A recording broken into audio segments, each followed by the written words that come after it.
As I contend with this sadness, another emotion wells within me. That is an unrelenting and abiding anger.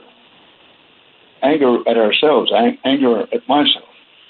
How can we consider ourselves the greatest country on earth and yet allow this to happen again and over again? Are we really so powerless? That's not a question I've come to expect from this nation or its leaders. Let me make clear, I grew up in a gun culture. I know some things about guns. I still own a gun, a shotgun. And I understand this is a very controversial subject when you talk about, well, what should we do in the wake of one of these shootings. But very gently and very respectfully to those who may already be saying to themselves, well, Dan's getting some controversial area. I just very gently suggest, but forcefully at the same time, there is a difference between common sense and senselessness.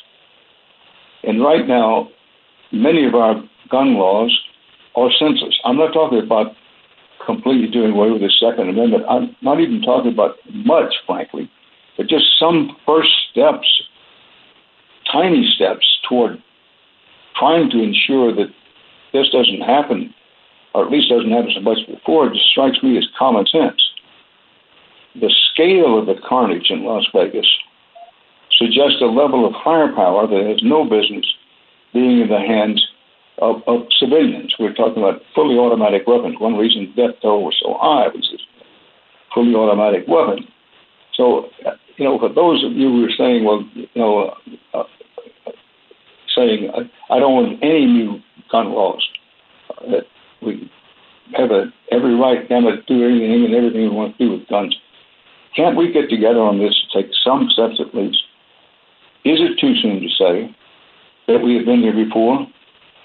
Does it disrespect the memories of the most recent victims?